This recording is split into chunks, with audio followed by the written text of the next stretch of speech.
Somos uno con Cristo, uno somos en Él. Somos uno con Cristo, uno somos en Él. La unidad que tenemos se revela en el amor. Es eterna y se inspira en el amor. El amor es eterna y se inspira en el amor.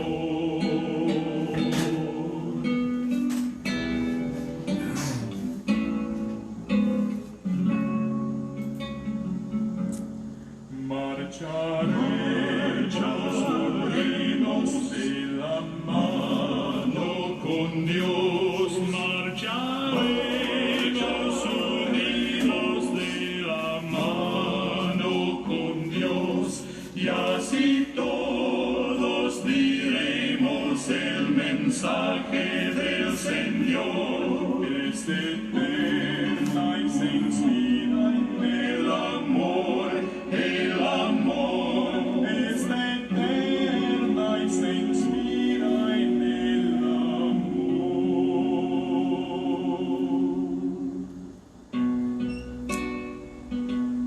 Juntos sí, partiremos del Señor. Sí, la piedad. Juntos esparciremos del Señor. Sí, la piedad. Y a los hombres daremos honor y dignidad. Es eterna y se inspira en el amor. El amor es eterna y se inspira en el amor.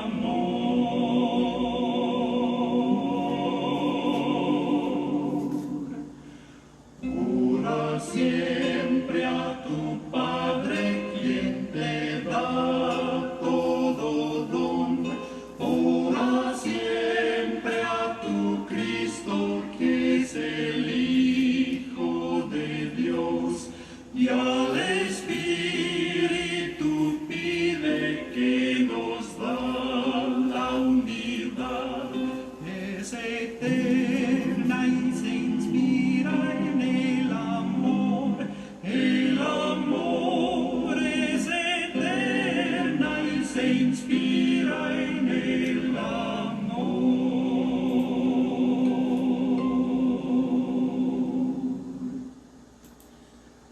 Un feliz sábado a todos los amigos. Hoy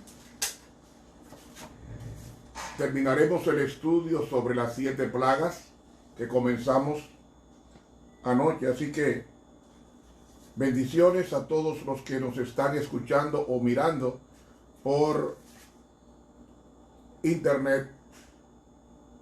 Que el Señor nos acompañe. Ahora vamos a orar. Padre nuestro que estás en los cielos, santificado sea tu nombre. Venga a nosotros tu reino. Hágase tu voluntad como en el cielo, así también en la tierra.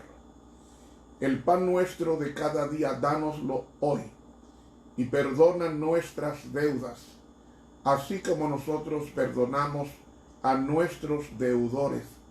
Y no nos dejes caer en la tentación, mas líbranos del maligno, porque tuyo es el reino, el poder y la gloria, por los siglos. Amén.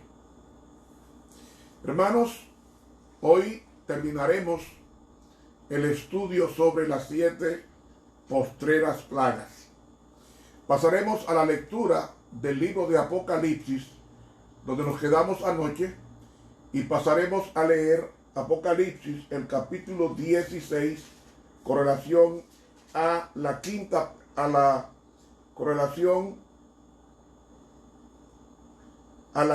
plaga, que confiamos en el Señor, que Él nos acompañará. Le fue dado quemar a los hombres con fuego, y los hombres se quemaron con el grande calor y blasfemaron el nombre de Dios, que tiene potestad sobre estas plagas, y no se arrepintieron para darle gloria. Y el quinto ángel derramó su copa sobre la silla de la bestia, y su reino se hizo tenebroso, y se mordían sus lenguas de dolor. Y blasfemaron del Dios del cielo por sus dolores y por sus plagas, y no se arrepintieron de sus obras. Bien, mis hermanos, ¿de qué nos habla aquí? Nos habla de que la quinta plaga va a afectar directamente el lugar donde la bestia tiene su trono. Y es una plaga misteriosa, ya que la oscuridad es una oscuridad que causa dolor. Un dolor tan profundo que terminan castigando doblemente, porque se causa más dolor por la acción de morder sus propias lenguas. Y esta plaga, la quinta plaga, viene cargada de dolores, y el dolor hace parir más dolores sobre sus víctimas. Así que en esta quinta plaga encontramos muchos símbolos que necesitamos interpretarlos para tener un concepto mejor de ella. Comienzo con esta pregunta: ¿dónde tiene su trono la bestia? La bestia tiene su trono en el Vaticano.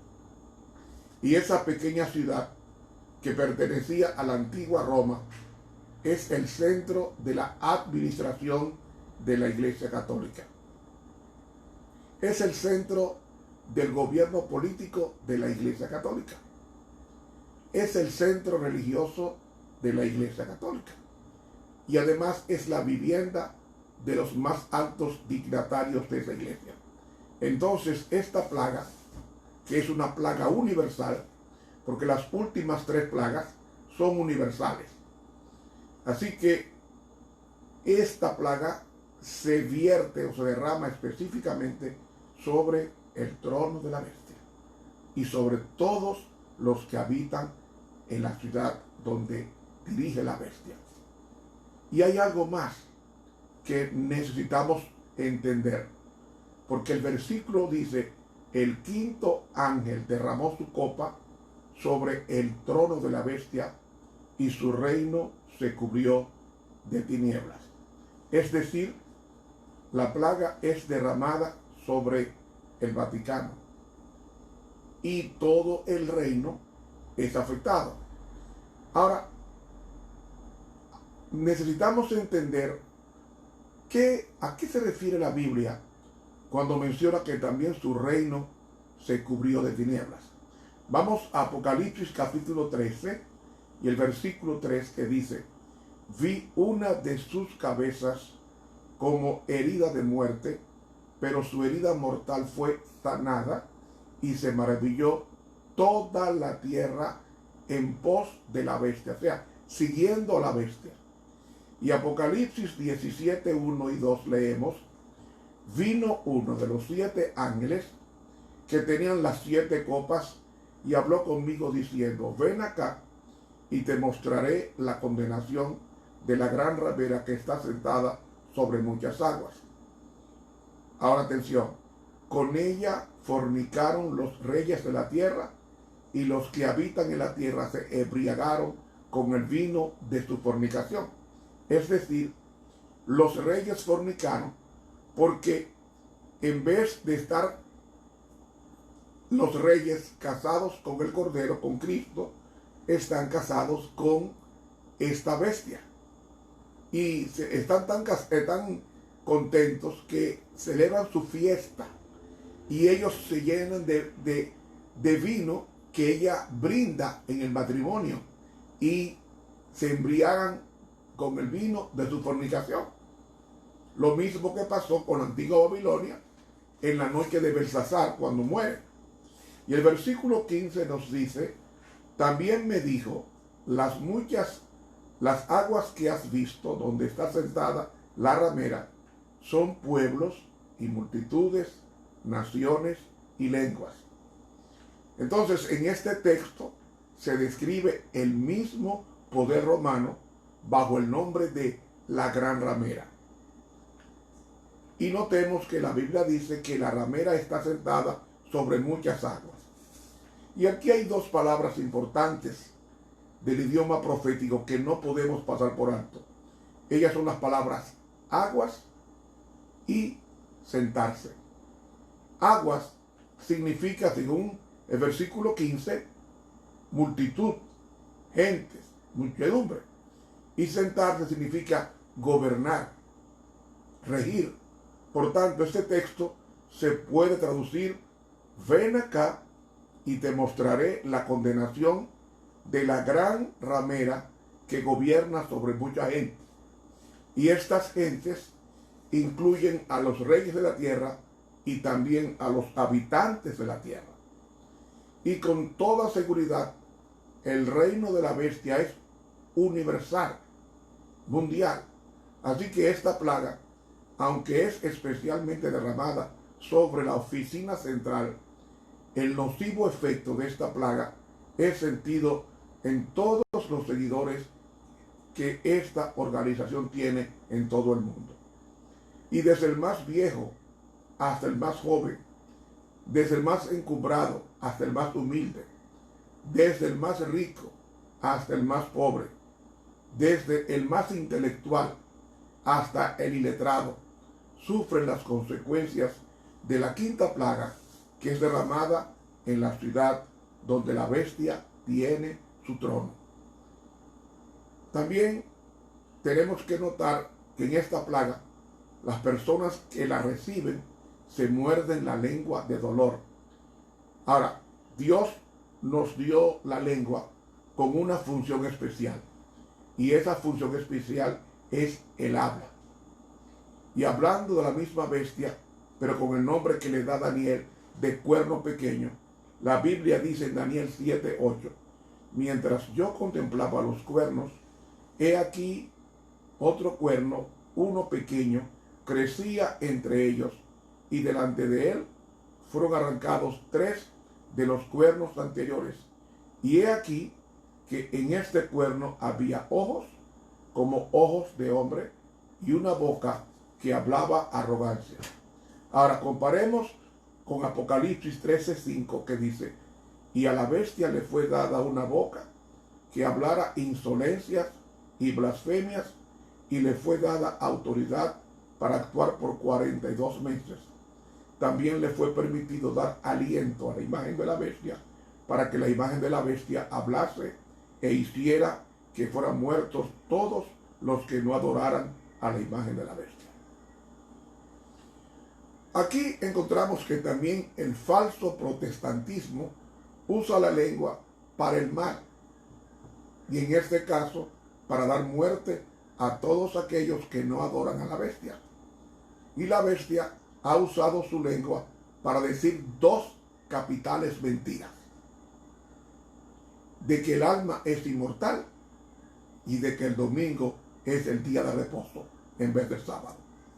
Y para infligir castigos y muertes, para hablar insolencias y arrogancias, y ahora bajo la quinta plaga, esa lengua que ha hecho tanto daño, tanto engaño, tanto mal, viene a ser castigada por el dolor que el mismo hombre se inflige al mordérsela. Por eso decía en el principio que la quinta plaga es una plaga que viene cargada de dolor. Y cuando llega el momento de alumbrar, no es para aliviarse, sino para parar o para parir más dolor. Y ese castigo de la lengua fue predicho por el profeta Zacarías en el capítulo 14 y los versículos 12 y 13, que rezan así: esta será la plaga con que el Señor golpeará a todos los pueblos que acamparán con sus ejércitos contra Jerusalén.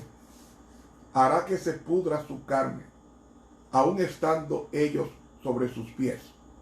También sus ojos se pudrirán en sus cuencas, y su lengua se pudrirá en sus bocas. Acontecerá en aquel día que se apoderará de ellos un gran pánico de parte del Señor.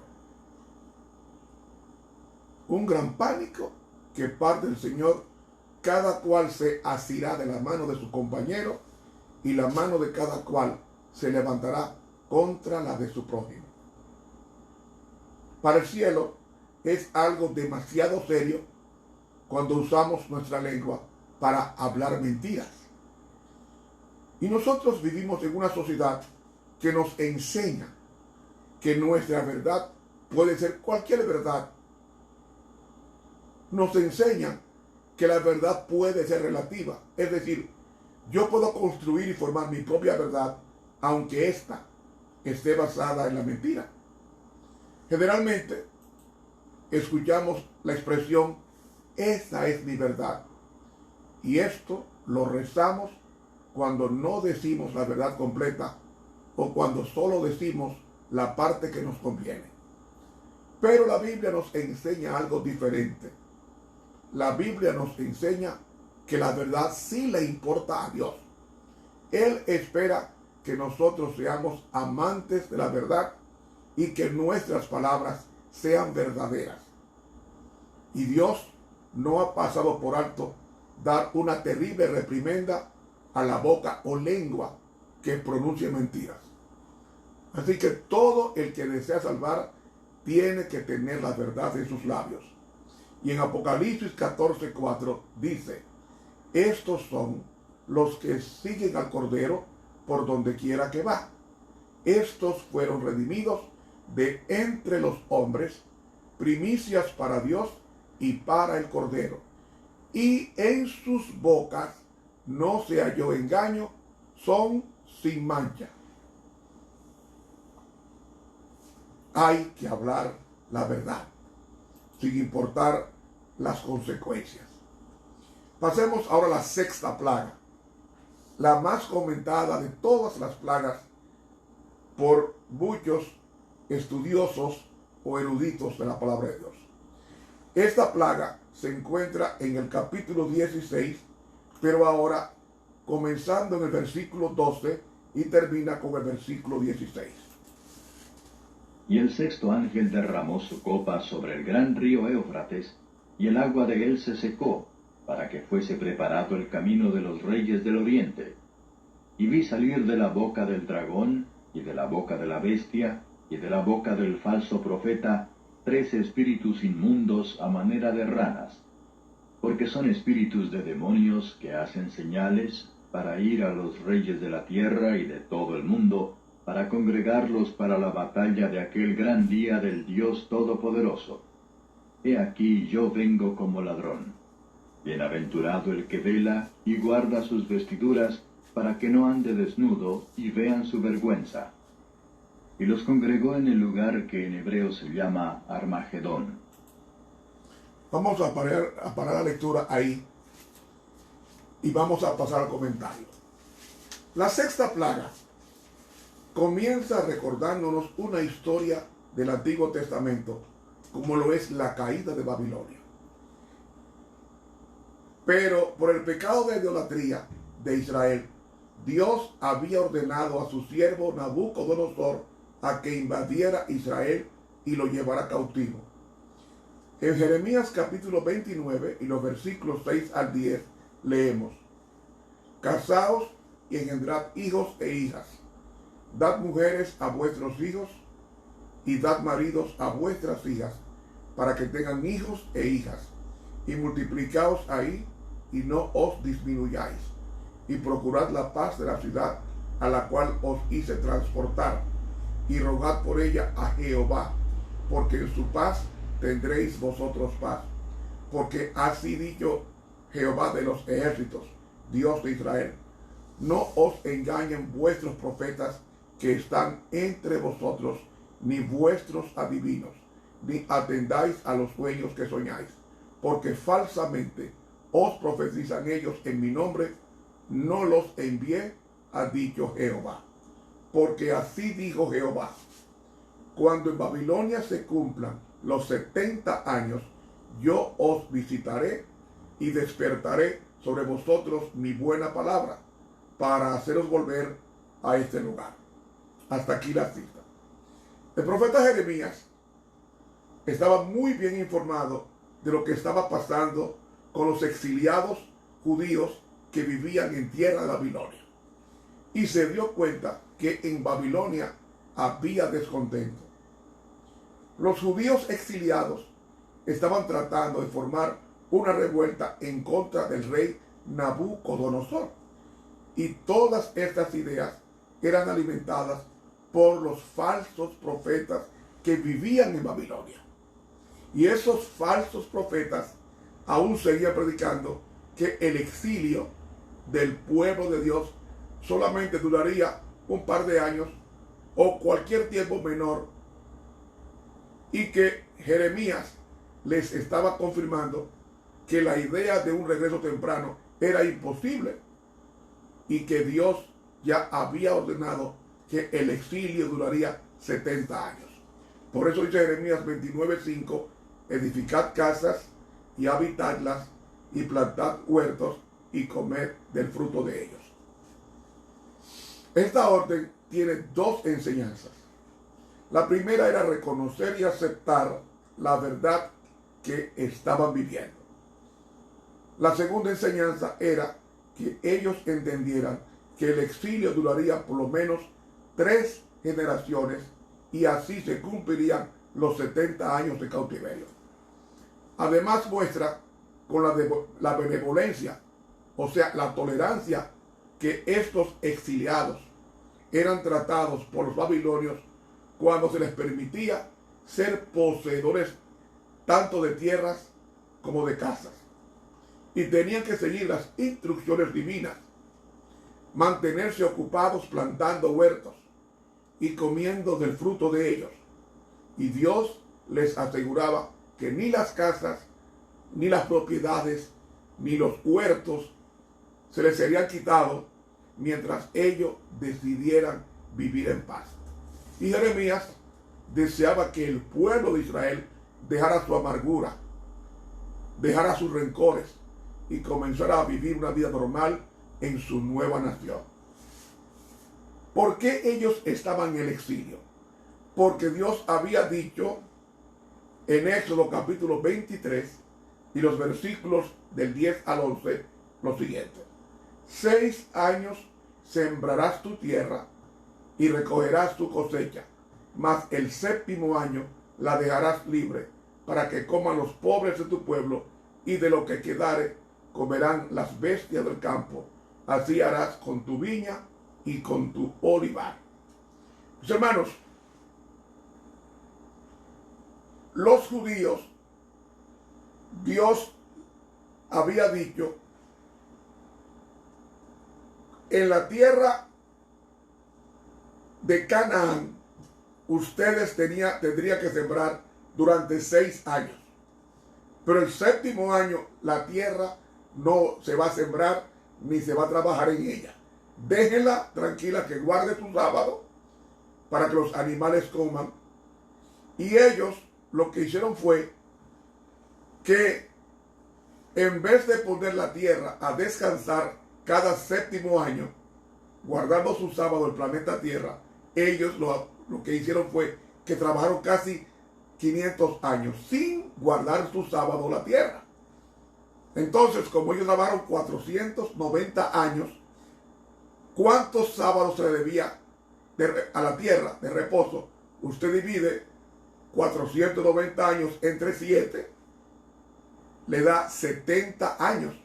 La tierra de Canaán, la tierra de los judíos, le debía el pueblo a la tierra 70 años de reposo. Desobedecieron la palabra de Dios buscando riqueza. ¿Y qué hizo Dios? Los llevó a ellos 70 años de cautiverio en Babilonia para que la tierra guardara sus sábados.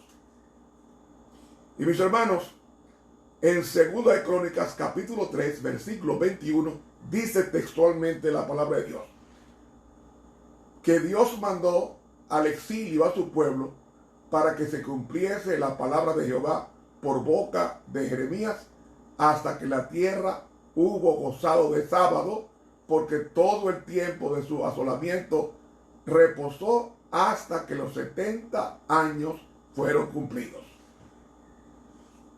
Hermanos, por eso fue que ellos pasaron 70 años de cautiverio, porque le debían 70 años de reposo a la tierra que ellos tenían. Y Dios había dicho en Éxodo 23, trabajen 6 años la tierra, el 7º año déjenla descansar. Y no faltará comida. Pero ellos violaron la ley de Dios y comenzaron a que la tierra en forma ininterrumpida tuviera cada año siembra y cosecha. Siembra y cosecha. Como duraron 490 años sembrando y cosechando sin que la tierra se parara. ¿Qué hizo? Usted coge 490 entre 7, porque era cada 7 años, ¿verdad? Usted lo divide entre 7 y da 70 años. Le debía el pueblo de Dios de descanso a la tierra. Y entonces Dios lo mandó para Babilonia a guardar allá en el exilio, mientras la tierra guardaba sus 70 años de reposo, como Dios había indicado en el libro de Éxodo. Ahora, el gobierno de Babilonia cayó a los 70 años de mantener cautivo a Judá, y el rey para ese tiempo era Belsasar. ¿De dónde aparece Belsasar? La Biblia no lo dice, pero la historia sí. Nabucodonosor tuvo una hija que se llamó Necrotis. Esta se casó con un joven llamado Nabonido, y juntos Nabonido y Necrotis tuvieron un hijo al cual le llamaron Belsasar. Es decir, Belsasar era el nieto de Nabucodonosor porque era hijo de su hija Necrotis. Y hay que tomar en cuenta que antes que Belsasar reinara en Babilonia, ya Evil-Merodach, que fue hijo de Nabucodonosor, e incluso el mismo yerno Nabonido, ya habían reinado en Babilonia. Y Belsasar comenzó a reinar muy joven en Babilonia. Y aparentemente fue crecido sin ninguna corrección, sin ninguna disciplina, sin ningún respeto y sin ninguna restricción. Y entonces Belsasar comete el infame y el gran sacrilegio de traer los vasos de oro que pertenecían al templo de Jehová para tomar vino en ellos. Y leemos en Daniel 5, del 2 al 4, lo siguiente.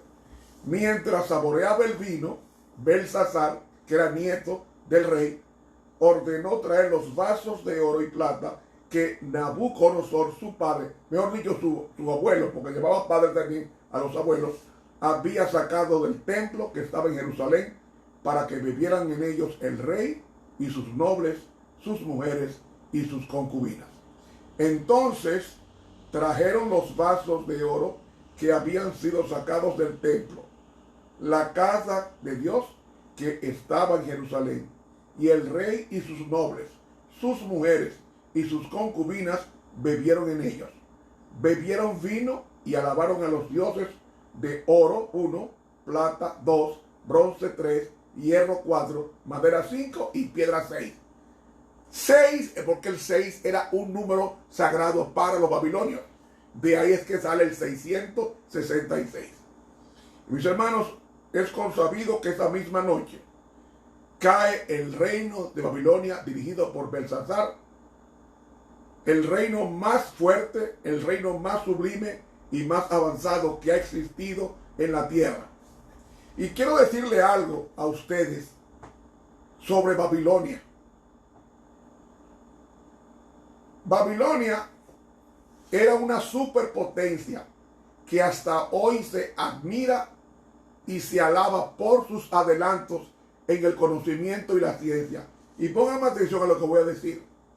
Los babilonios dominaban a la perfección la astronomía, las matemáticas, la física, la economía nacional y la economía internacional.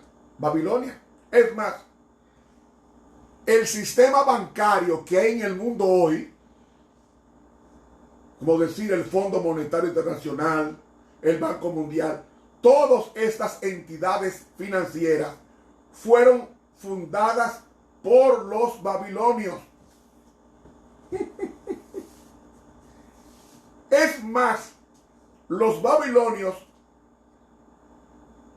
que fundaron el sistema bancario que se usa hoy, usaban interés sobre interés, usaban pagarés y sistemas de cheque. Los babilonios que derrotó Medo-Persia eran grandes ingenieros, arquitectos, hicieron obras que hasta el día de hoy son renombradas como los jardines colgantes de Babilonia, considerado una de las 7 maravillas del mundo. Imaginémonos cuán avanzada era su cultura, tan avanzada que todo el imperio babilónico hablaba 4 idiomas a la perfección. Uno lo usaban para sus hogares, en los hogares. El otro idioma lo usaban en las calles. El tercer idioma lo usaban en el gobierno. Y el cuarto idioma se usaba en la iglesia y para asuntos de religión. Es decir, un imperio que hablaba a la perfección 4 idiomas, dando a entender que era un imperio extremadamente avanzado. Y Babilonia era inexpugnable, sin embargo, fue vencida cuando el rey Ciro secó el río Éufrates, desviándolo de su cauce, y así pudo entrar vadeando la ciudad, ya que el río Éufrates atravesaba por el centro de Babilonia. Y el rey Darío, junto con Ciro, que venían del norte y el oriente, desviaron el río Éufrates, hicieron un hoyo en otro lugar y desviaron el agua a ese lago artificial.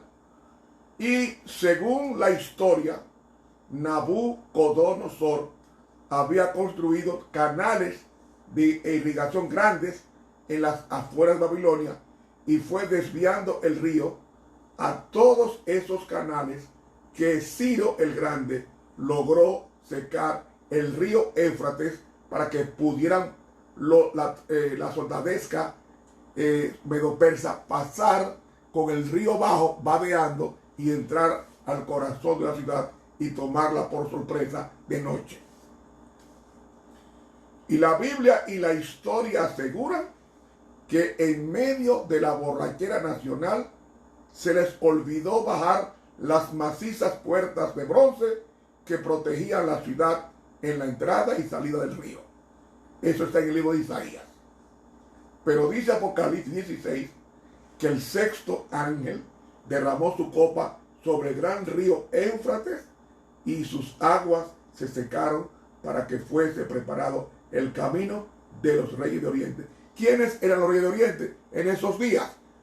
Rey Darío y Ciro el Grande, que juntos ocuparon o derrotaron a Babilonia aquella noche en el año 539 a.C.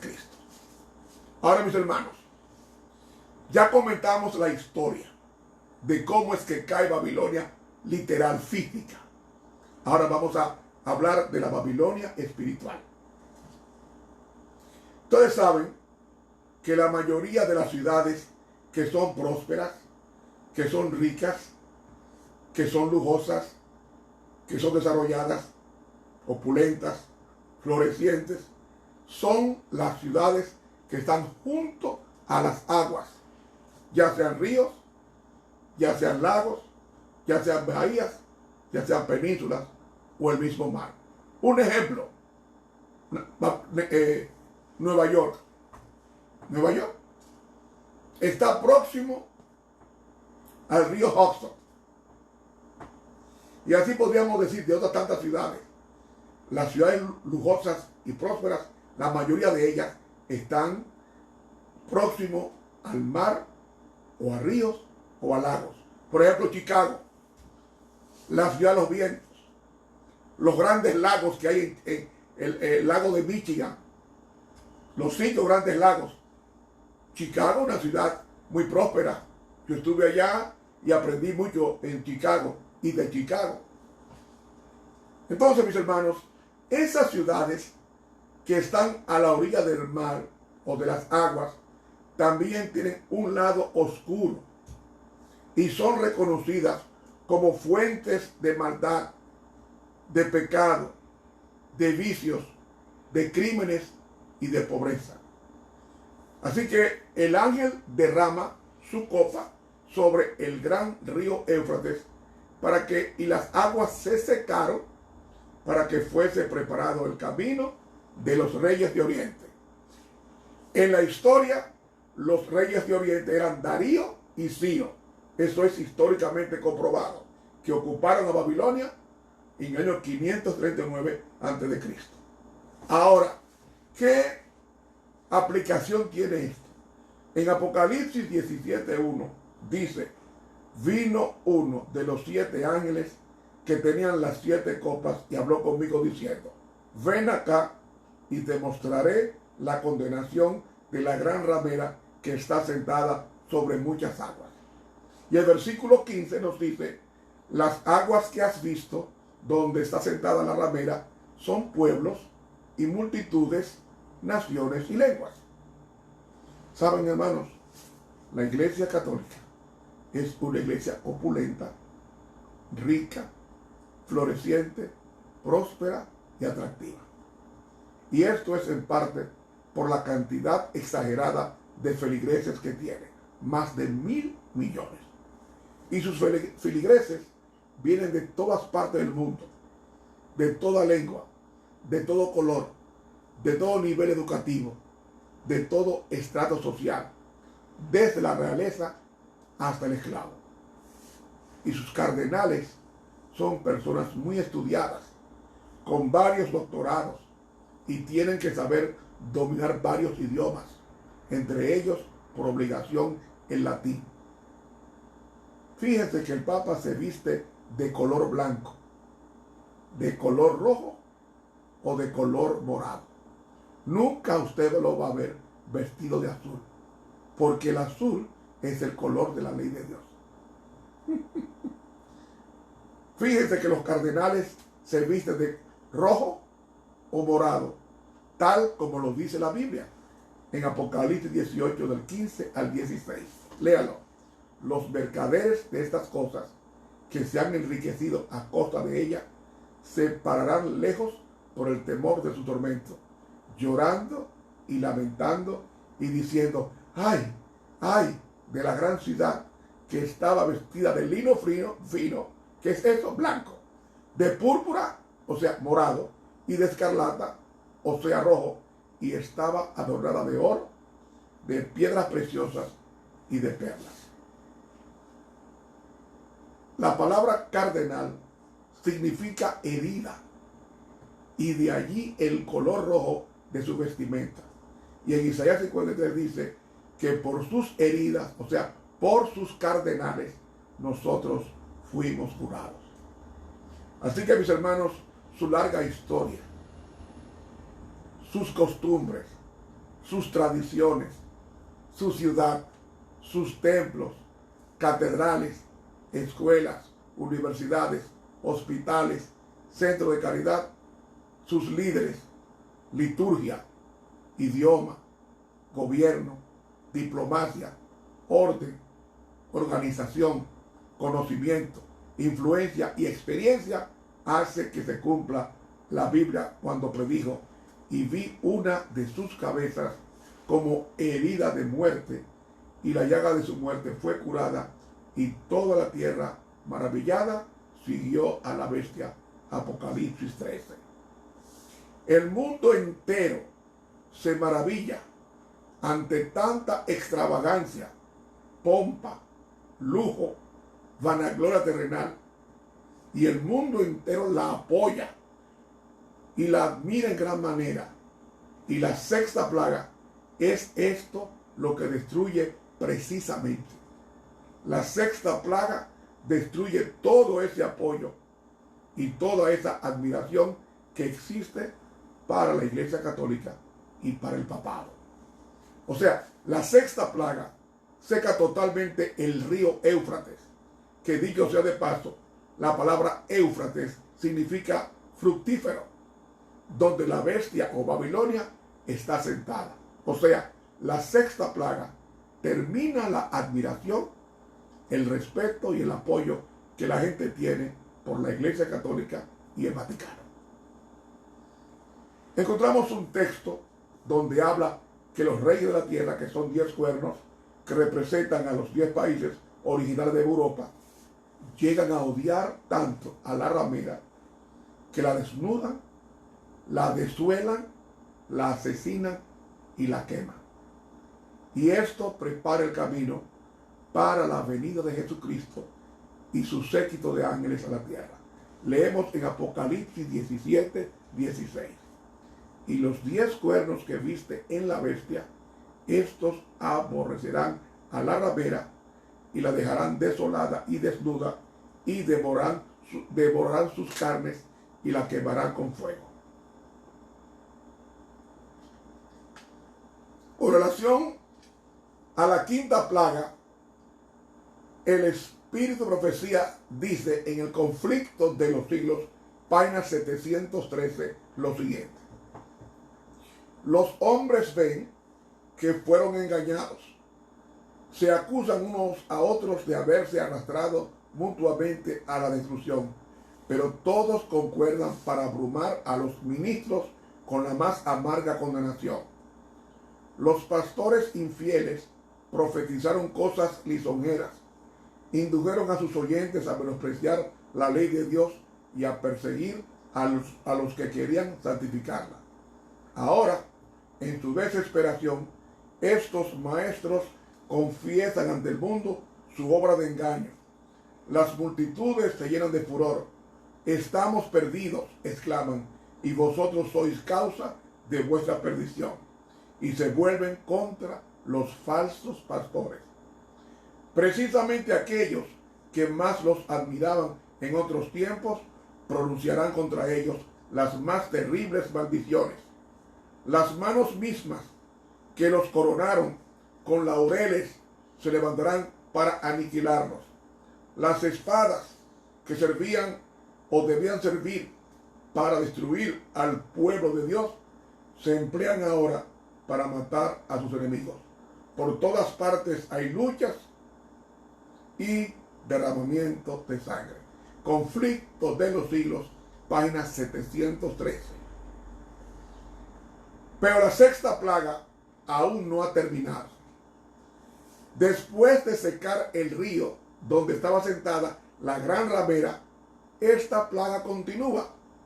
Y ahora que ya no está la bestia en su apogeo, ni a cargo de la dirección del mundo, ahora es el mismo Satanás que toma cartas en la dirección mundial y es el mismo diablo que prepara el mundo para la famosa batalla del Armagedón, porque Apocalipsis 16, del 13 al 16 dice: vi salir de la boca del dragón y de la boca de la bestia y de la boca del falso profeta 3 espíritus inmundos a manera de ranas, pues son espíritus de demonios que hacen señales, los cuales salen a los reyes de todo el mundo habitado para congregarlos para la batalla del gran día del Dios Todopoderoso.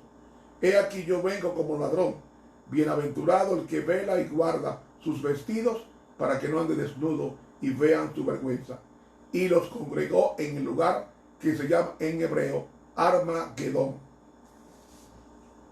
Del dragón, o sea, del mismo diablo, salen 3 espíritus inmundos a hacer señales por todo el mundo para congregar al mundo para la batalla del Armagedón. Y los espíritus inmundos que salen del dragón son demonios. La Biblia dice espíritus de demonios, y un demonio es un ángel caído. Dios mandó 3 ángeles con un mensaje de salvación, el triple mensaje angelical de Apocalipsis 14 del 6 al 12. Y ahora el diablo quiere contrarrestar el triple mensaje de Apocalipsis 14 que vienen del cielo con 3 demonios que han salido de su boca y tienen un mensaje de mentira, una doctrina de demonios. Y es interesante, mis hermanos, que esos espíritus de demonios tienen forma de ranas. Y yo siempre me preguntaba, ¿por qué ranas? Hermanos, la parte más grande del cuerpo de una rana, ¿qué es? La boca. Es tan grande la boca de una rana que es capaz de tragarse a otra rana del mismo tamaño. Entonces, estos espíritus inmundos, a manera de ranas, salen de la boca mentirosa del dragón. Y estos espíritus inmundos, a manera de ranas, tienen una gran boca para engañar al mundo entero y prepararlo para la batalla del Armagedón.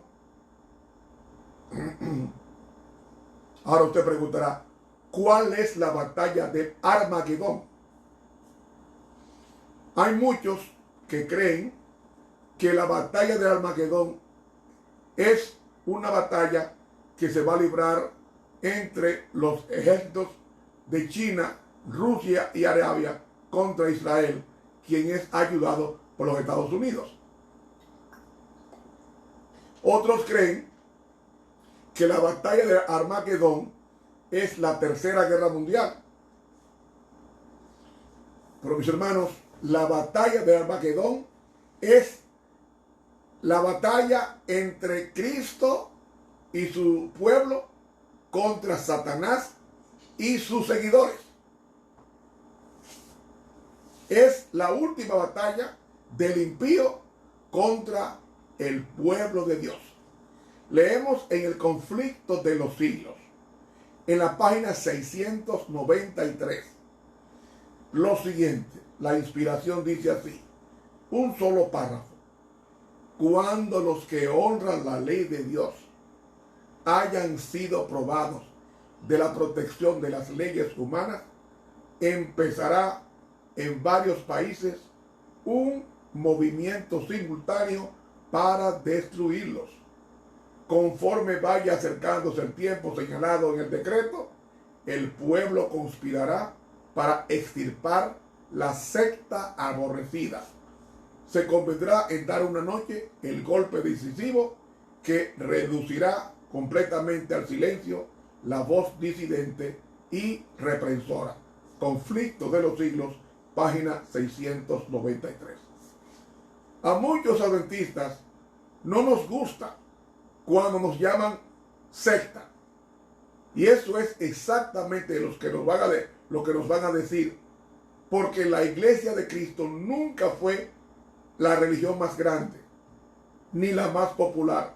Siempre fue la más pequeña, la más discriminada, la más menospreciada y hasta la más odiada. O sea, la iglesia de Cristo siempre fue una pequeña secta. Y el espíritu de profecía también le llama al pequeño remanente de los últimos días una secta, lo acabo de leer. Así que no tenemos que ser intimidados por aquellos que nos llaman una secta. No nos tenemos que molestar cuando nos dicen que no somos una religión, ya que la iglesia de Dios nunca fue la religión más grande de la tierra. Conflicto de los siglos, página 694, un párrafo dice así: el pueblo de Dios, algunos en las celdas de las cárceles, otros escondidos en ignorados escondrijos de bosques y montañas, invocan aún la protección de Dios, mientras que por todas partes compañías de hombres armados, instigados por legiones de ángeles malos, se disponen a emprender la obra de muerte. Y en la página 693 dice ella: multitudes de hombres perversos, profiriendo gritos de triunfo, burla e imprecaciones, están a punto de arrojarse sobre su presa, cuando de pronto densas tinieblas más sombrías que la oscuridad de la noche, caen sobre la tierra. Luego un arco iris que refleja la gloria del trono de Dios se extiende de un lado a otro del cielo y parece volver a todos los grupos en oración. Las multitudes encolerizadas se sienten contenidas en el acto. Sus gritos de burla expiran en sus labios. Olvidan el objeto de su ira sanguinaria. Con terribles presentimientos contemplan el símbolo de la alianza divina y ansían ser amparadas de su deslumbradora claridad. Hasta aquí termina la sexta plaga. El mundo, dirigido por legiones de demonios, ya están preparados para aniquilar al pueblo de Dios de una vez por todas. Y en esa noche, noche de tinieblas y noche de muerte. Pasamos ahora a la séptima y última plaga, que reza así. Apocalipsis 16, del 17 al 21. Y el séptimo ángel derramó su copa por el aire, y salió una grande voz del templo del cielo, del trono, diciendo: hecho es. Entonces fueron hechos relámpagos y voces y truenos, y hubo un gran temblor de tierra, un terremoto tan grande, cual no fue jamás desde que los hombres han estado sobre la tierra. Y la ciudad grande fue partida en 3 partes, y las ciudades de las naciones cayeron, y la grande Babilonia vino en memoria delante de Dios, para darle el cáliz del vino del furor de su ira. Y toda isla huyó, y los montes no fueron hallados. Y cayó del cielo sobre los hombres un grande granizo como del peso de un talento. Y los hombres blasfemaron de Dios por la plaga del granizo, porque su plaga fue muy grande. Hasta aquí la lectura de Apocalipsis 16.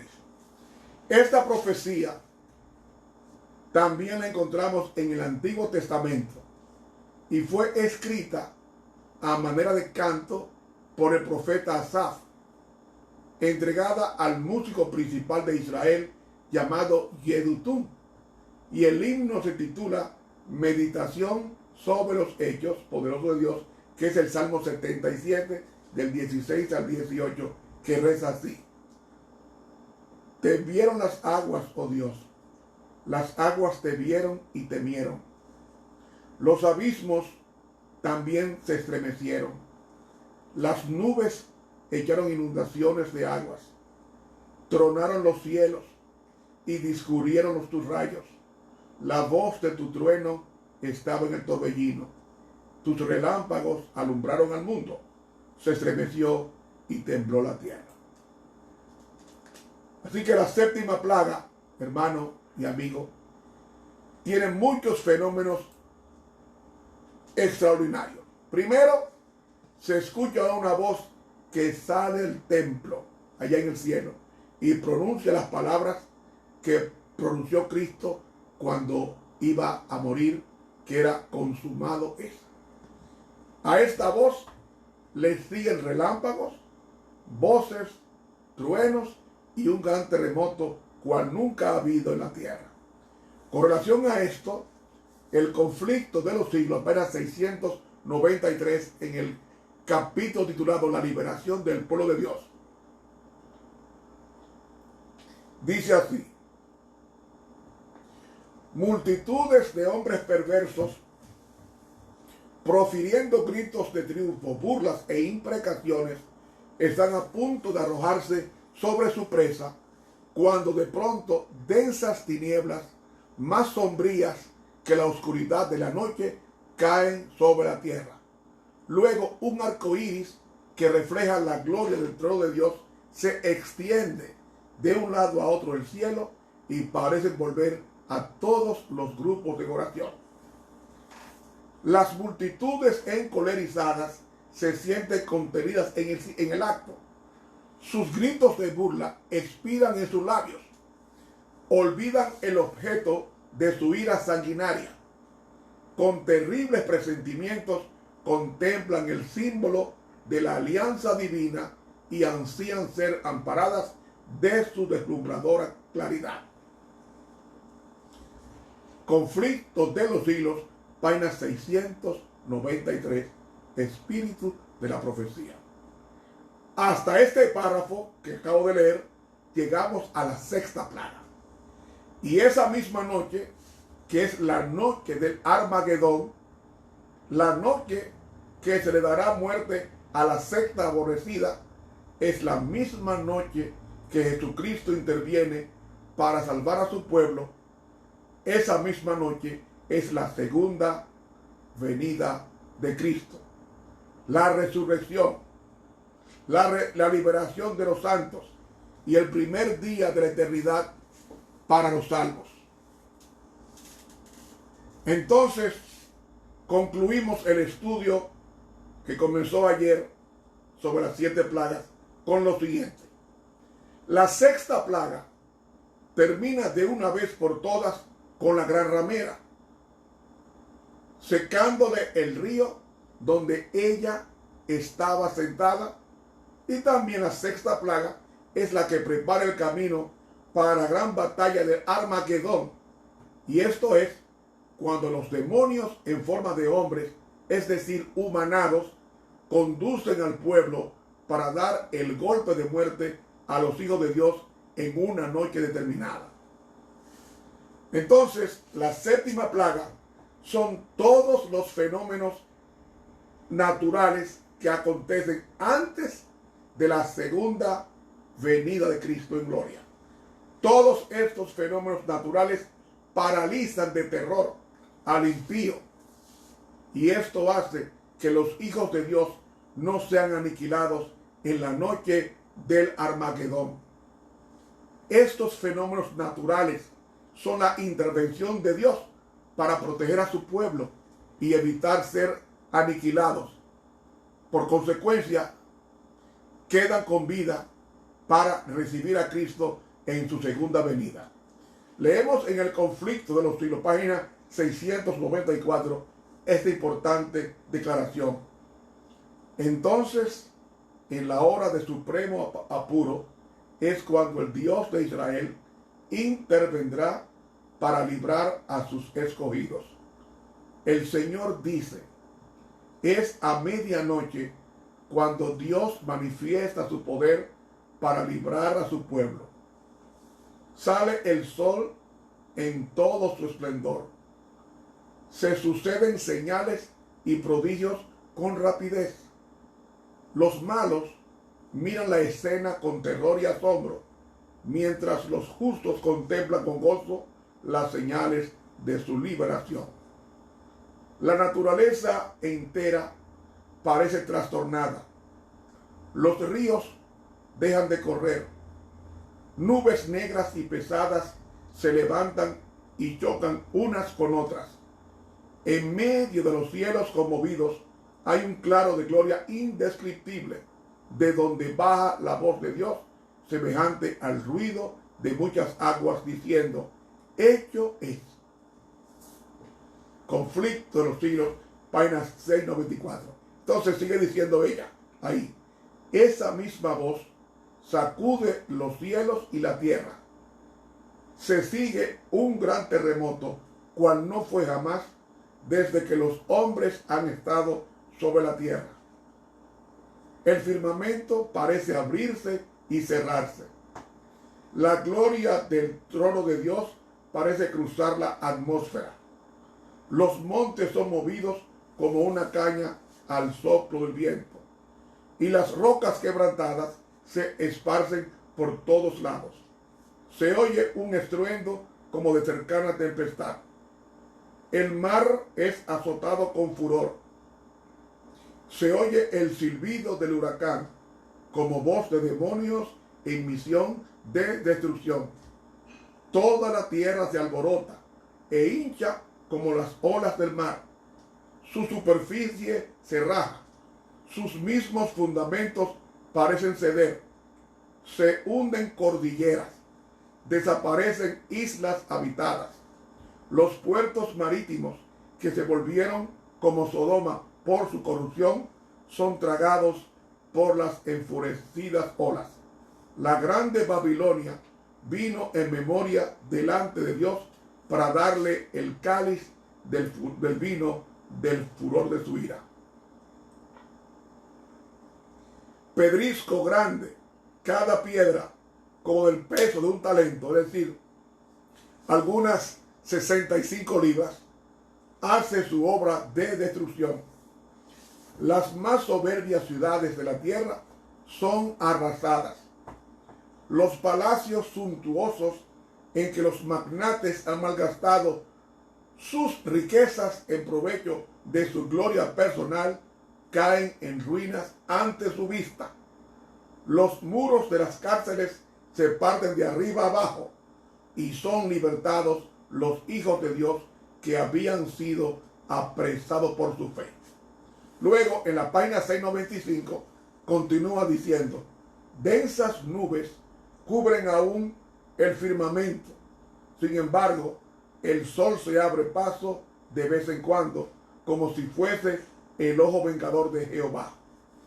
Fieros relámpagos rasgan el cielo con fragor, envolviendo la tierra en claridad de llamaradas. Por encima del ruido aterrador de los truenos, se oyen voces misteriosas y terribles que anuncian la condenación de los impíos. No todos entienden las palabras pronunciadas, pero los falsos maestros las comprenden perfectamente. Hay los falsos maestros que enseñan todo lo que la Biblia dice en contra. Los que poco antes eran tan temerarios, jactanciosos y provocativos, y que tanto se regocijaban al ensañarse en el pueblo de Dios, observador de sus mandamientos, se sienten presa de consternación y tiemblan de terror. Sus llantos dominan el ruido de los elementos, es decir, van a gritar con fuerza. Los demonios confiesan la divinidad de Cristo y tiemblan ante su poder, mientras que los hombres claman por misericordia y se revuelcan en terror abyecto. Y la página 696 continúa la lectura con esto: por un desgarrón de las nubes, una estrella arroja rayos de luz cuyo brillo queda cuadruplicado por el contraste con la oscuridad. Significa esperanza y júbilo para los fieles, pero severidad para los transgresores de la ley de Dios. Los que todos los sacrificaron por Cristo están entonces seguros, como escondidos en los pliegues del pabellón de Dios. Fueron probados y ante el mundo y los despreciadores de la verdad demostraron su fidelidad a aquel que murió por ellos. Un cambio maravilloso se ha realizado en aquellos que conservaron su integridad ante la misma muerte. Han sido librados como por ensalmo de la sombría y terrible tiranía de los hombres vueltos demonios. Sus semblantes, poco antes tan pálidos, tan llenos de ansiedad y tan macilentos, brillan ahora de admiración, fe y amor. Sus voces se elevan en canto triunfal. Dios es nuestro refugio y fortaleza, socorro muy bien experimentado en las angustias. Por tanto, no temeremos, aunque la tierra sea conmovida y aunque las montañas se trasladen al centro de los mares. Aunque bramen y se turben las aguas, aunque tiemblen las montañas a causa de su bravura. Salmo 46, del 1 al 3. Y en la página 697 del mismo libro, Conflicto de los Siglos, sigo leyendo. Mientras estas palabras de santa confianza se elevan hacia Dios, las nubes se retiran y el cielo estrellado brilla con esplendor indescriptible en contraste con el firmamento negro y severo en ambos lados. La magnificencia de la ciudad celestial rebosa por las puertas entreabiertas. Entonces aparece en el cielo una mano que sostiene dos tablas de piedra puestas una sobre otra. El profeta dice, denunciarán los cielos su justicia, porque Dios es el juez. Salmo 56. Esta ley santa, justicia de Dios, que entre truenos y llamaradas fue proclamada desde el Sinaí como guía de la vida, se revela ahora a los hombres como normas del juicio. La mano abre las tablas en las cuales se ven los preceptos del decálogo inscritos como con letras de fuego. Las palabras son tan distintas que todos pueden leerlas. La memoria se despierta. Las tinieblas de la superstición y de la herejía desaparecen de todos los espíritus, y las 10 palabras de Dios, breves, inteligibles y llenas de autoridad, se presentan a la vista de todos los habitantes de la tierra. Página 702. Continúa la lectura. Entre las oscilaciones de la tierra, las llamaradas de los relámpagos y el fragor de los truenos, el Hijo de Dios llama a la vida a los santos dormidos. Dirige una mirada a las tumbas de los justos y levantando luego las manos al cielo, exclama: despertaos, despertaos, despertaos, los que dormís en el polvo, y levantaos. Por toda la superficie de la tierra, los muertos oirán su voz, esa voz, y los que la oigan vivirán, y toda la tierra repercutirá bajo las pisadas de la multitud extraordinaria de todas las naciones, tribus, lenguas y pueblos. De la prisión de la muerte sale revestida de gloria inmortal, gritando: ¿dónde está, oh muerte, tu aguijón? ¿Dónde, oh sepulcro, tu victoria? 1 Corintios 15, 55. Y los justos vivos unen sus voces a las de los santos resucitados en prolongada y alegre aclamación de victoria. Hermanos, hasta aquí la lectura del conflicto de los siglos. Entonces, mis hermanos, el Armagedón, como las demás batallas que ha habido entre el diablo y Cristo, de nuevo Cristo la va a ganar. Porque Apocalipsis 17:14 dice: pelearán contra el Cordero, y el Cordero los vencerá, porque Él es Señor de señores y Rey de reyes, y los que están con Él son llamados y elegidos y fieles. Hermanos, no hay por qué tener miedo. Dios nos ha hecho hermosas promesas. Al mundo donde Cristo nos va a llevar es un mundo sin cáncer, sin coronavirus, sin guerras, sin ladrones, sin pérdida de empleo ni de riqueza. Allí vamos a vivir eternamente con Dios, con una tierra nueva y un cielo nuevo.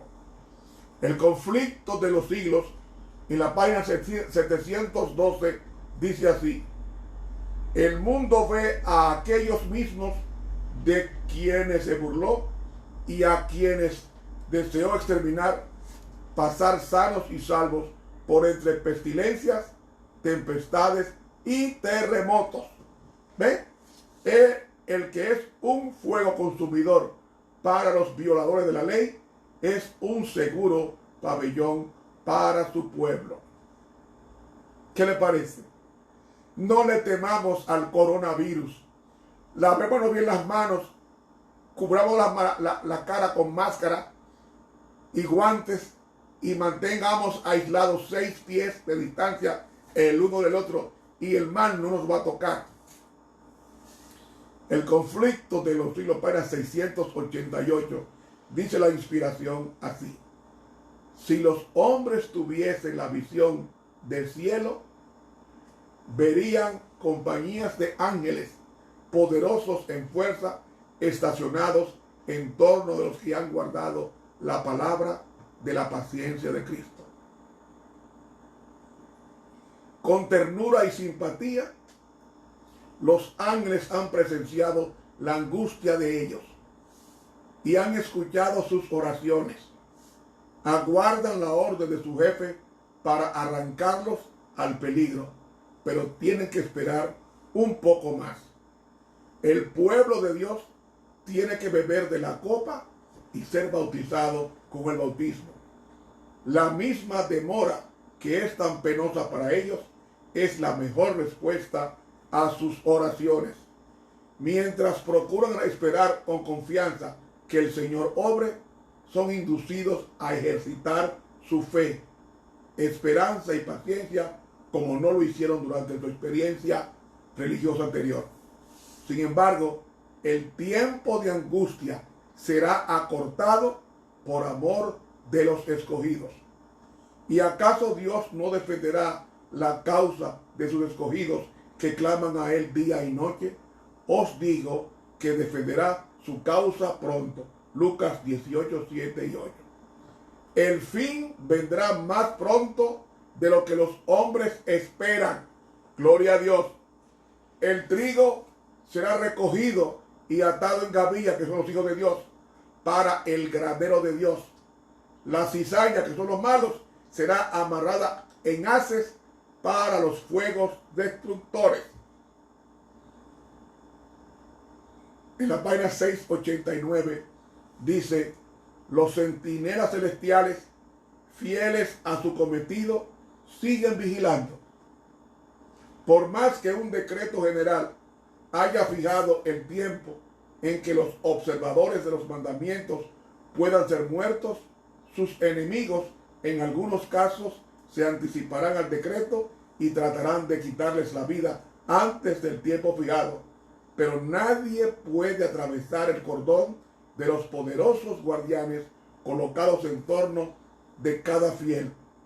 Algunos son atacados al huir de las ciudades y villas, pero las espadas levantadas contra ellos se quiebran y caen como si fueran de paja. Otros son defendidos por ángeles en forma de guerreros. Mis hermanos, ya no habrá más mártires después que se termine la gracia. El conflicto de los Filipenses 6:92 dice: si la sangre de los fieles siervos de Cristo fuese entonces derramada, no sería ya como la sangre de los mártires, semilla destinada a dar una cosecha para Dios. Su fidelidad no sería ya un testimonio para convencer a otros de la verdad, pues los corazones endurecidos han rechazado los llamados de la misericordia hasta que estos ya no se dejan oír. Si los justos cayesen entonces presa de sus enemigos, sería un triunfo para el príncipe de las tinieblas. El salmista dice: me esconderá en su pabellón en el día de calamidad, me encubrirá en lo recóndito de su tabernáculo. Salmo 27:5. Cristo ha dicho: ven, pueblo mío, entra en tus aposentos, cierra tus puertas sobre ti, escóndete por un corto momento hasta que pase la indignación, porque he aquí que Jehová sale de su lugar para castigar a los habitantes de la tierra por su iniquidad. Isaías 26, 20 y 21. Gloriosa será la liberación de los que lo han esperado pacientemente y cuyos nombres están escritos en el libro de la vida. Conflicto de los siglos, página 692. Al llegar al final de este estudio, haremos un repaso.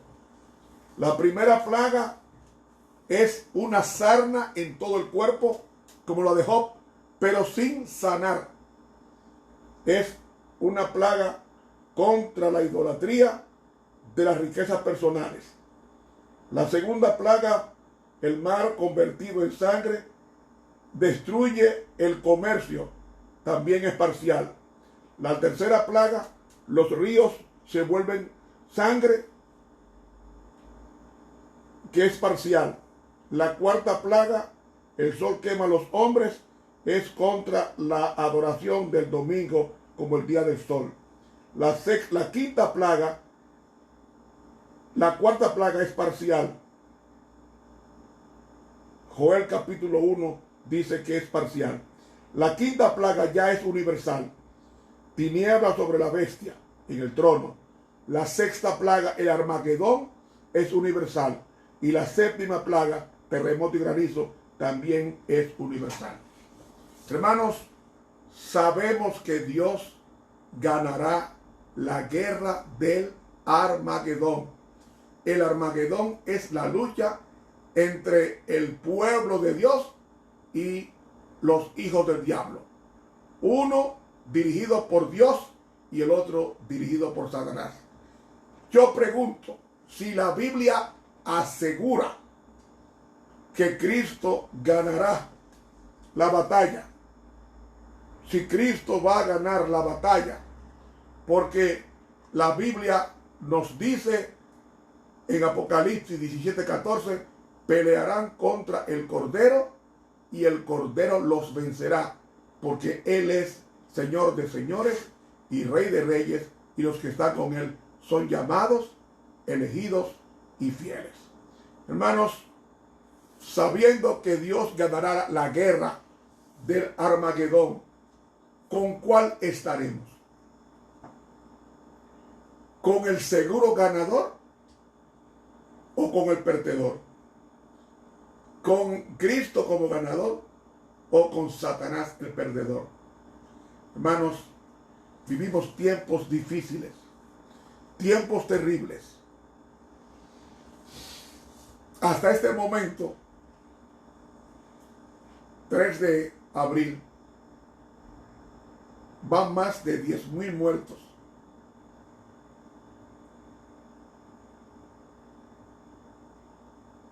Más de 10,000 muertos en Estados Unidos. Según la proyección que se ha hecho de continuar el coronavirus afectando, se estima que pasará el 250,000 de personas muertas. Y hay otros que son cálculos más dramáticos, que podría llegar hasta más de 2 millones de víctimas. Hermanos, yo no quiero que usted se asuste. No estamos solos. Tenemos el Dios Todopoderoso a nuestro favor. Obedezcamos sus leyes. Guardemos la distancia con el mal y Dios se va a encargar el resto. Hay muchos hermanos en Nueva York que han cometido imprudencias y hoy están afectados con el coronavirus, propincuos a morir.